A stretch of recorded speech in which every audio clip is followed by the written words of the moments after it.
Dans cette troisième feuille de calcul, nous avons le tableau de répartition des charges indirectes. Donc il s'agit véritablement de la pierre angulaire de la méthode des centres d'analyse, et c'est sur ce tableau que nous allons maintenant travailler pendant quelques minutes. Alors que voyons-nous dans ce tableau de répartition des charges indirectes?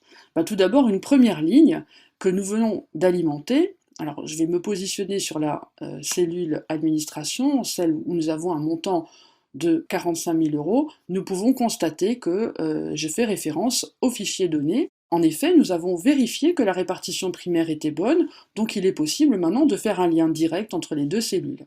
Donc cette répartition primaire est réalisée, elle est bonne, et maintenant il va falloir connaître le montant total de charges que je peux affecter au centre auxiliaire.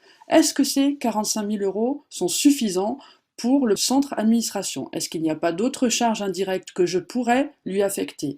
Donc avant de procéder au déversement, au basculement des charges indirectes vers les centres principaux, il faut absolument que je m'assure d'avoir finalement tout pris en compte dans les centres auxiliaires. Comment est-ce que je vais m'y prendre? Eh bien, en fait, je vais m'intéresser à l'analyse des relations qui existent entre les différents centres.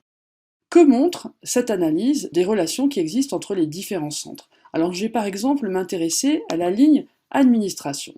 Donc si je lis la ligne administration, cela signifie qu'une fois que j'aurai déterminé la totalité des charges indirectes que je peux consacrer à administration, qui doivent être rattachées à administration, eh bien ces charges indirectes vont se déverser à hauteur de 10% auprès de recherche et développement, à hauteur de 30% auprès d'approvisionnement, à hauteur de 30% auprès de fabrication et 30% aussi auprès de distribution.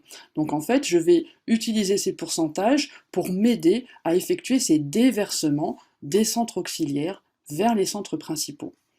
Alors, une analyse plus précise de ces centres auxiliaires et des prestations qui existent entre les différents centres me montre qu'il existe entre centres auxiliaires des prestations réciproques.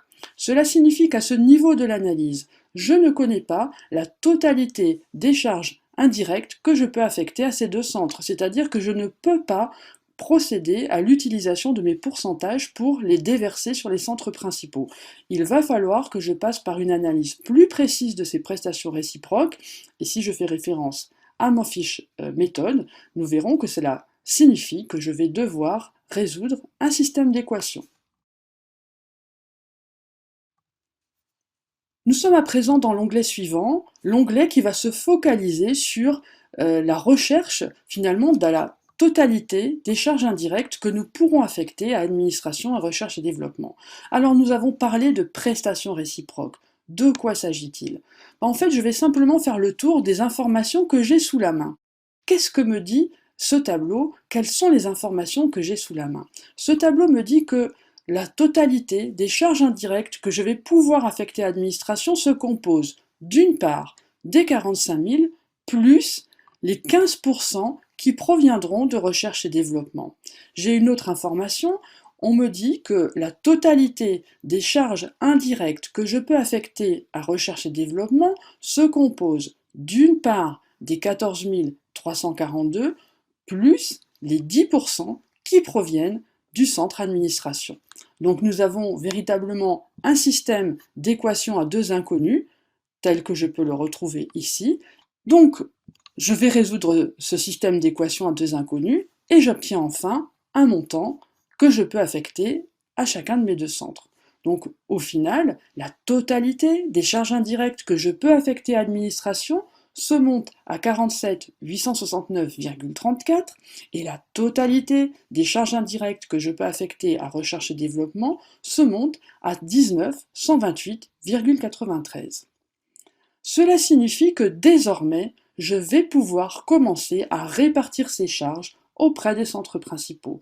Donc c'est bien à partir de ces montants-là que je vais travailler pour effectuer ma répartition secondaire. C'est ce que nous allons voir à présent. Nous nous trouvons à présent sur le même tableau, mais cette fois-ci ce tableau est complété.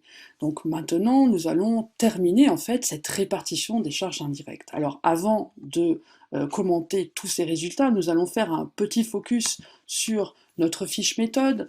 Nous avons procédé à la vérification de la répartition primaire, nous avons procédé à l'analyse des prestations entre centres auxiliaires, donc nous en sommes ici, nous sommes à la répartition secondaire, et nous allons maintenant procéder à une série de vérifications pour s'assurer que cette répartition secondaire s'effectue comme il se doit.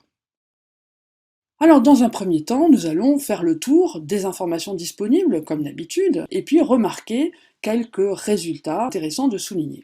Première chose à remarquer, nous trouvons des chiffres négatifs dans les colonnes des centres auxiliaires. Ces chiffres négatifs signifient que je procède véritablement au déversement de ces charges indirectes auprès des différents centres qui profitent des prestations, si je prends l'exemple du centre administration, du centre administration. Donc ici, un chiffre négatif, moins 47, 869, 34, et toute une série de prestations que je vais déverser auprès des autres centres.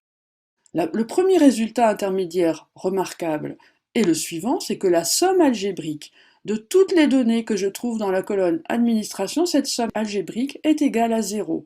Cela signifie que j'ai bien tout réparti et que je n'ai rien oublié. Idem pour la colonne recherche et développement, somme algébrique égale à 0.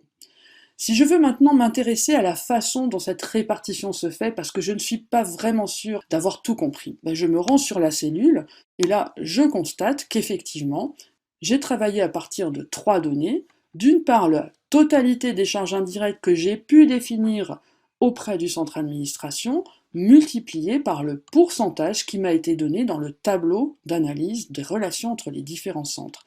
Donc véritablement ici, j'utilise les résultats de la question précédente et j'applique sans plus me poser de questions les différents pourcentages qui me sont donnés. Je remarque que le fait de transférer des charges, de déverser ces charges indirectes auprès des centres principaux, augmente la quantité totale, le montant total de charges indirectes qui est désormais dévolu à chacun de ces centres. Je fais un premier aperçu de ma cellule. Désormais, pour le centre approvisionnement, les charges indirectes que je peux rapprocher à ce centre approvisionnement sont de 50,099, donc c'est bien la somme de ce que je viens d'affecter. Qu'est-ce que j'ai dans cette somme? J'ai tout d'abord la répartition primaire et ensuite les éléments liés à la répartition secondaire. Il en est de même pour le centre fabrication. J'ai dans un premier temps la répartition primaire, puis les deux éléments correspondant à la répartition secondaire. Troisième élément qui m'intéresse, je remarque que je travaille toujours sur le même montant de charges indirectes et que ces montants sont désormais concentrés sur l'ensemble des centres principaux. Donc j'ai déjà franchi une bonne étape dans ma démarche de répartition des charges indirectes. Mon objectif ultime, rappelons-le, est de faire le lien entre ces charges indirectes et mes objets de coût. Comment est-ce que je vais faire le lien entre ces 50 099 et les chaises que j'ai produites? Eh bien, ce lien va se faire via les unités d'œuvre. Donc, dans notre fiche méthode, nous avons procédé, nous en sommes à l'étape où nous avons procédé à la répartition secondaire et nous allons maintenant analyser la deuxième partie du tableau et cela va concerner les unités d'œuvre. Et ces unités d'œuvre vont faire le lien avec mes objets de coût. Alors qu'est-ce qu'on me dit sur ces unités d'œuvre? J'ai d'abord 3 lignes qui y sont consacrées: la nature, le nombre et le coût des unités d'œuvre. Sur la ligne concernant la nature des unités d'œuvre, cette information est donnée dans l'énoncé. Elle a été choisie par le contrôleur de gestion car ces unités d'œuvre représentent au mieux l'activité des centres que nous étudions.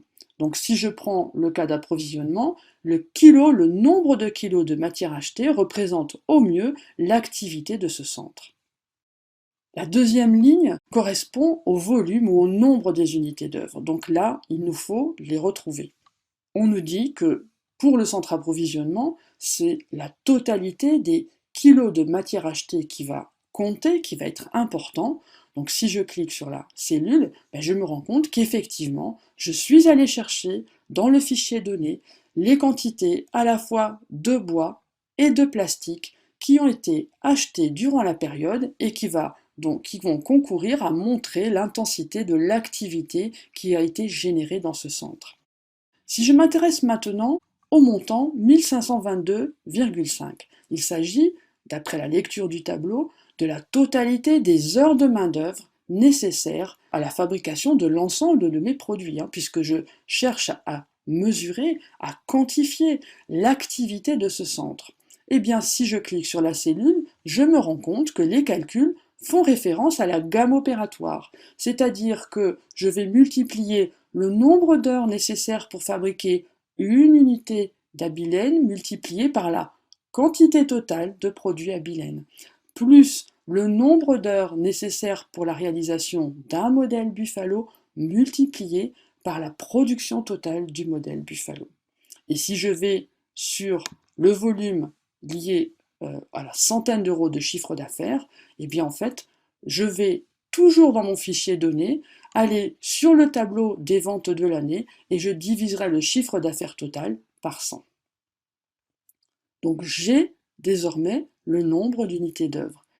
Alors le coût d'unité d'œuvre, c'est vraiment l'aboutissement total de ma méthode, c'est l'élément le plus important. C'est grâce à ce coût d'unité d'œuvre que je vais pouvoir faire le lien entre mes charges indirectes et le coût de mes produits.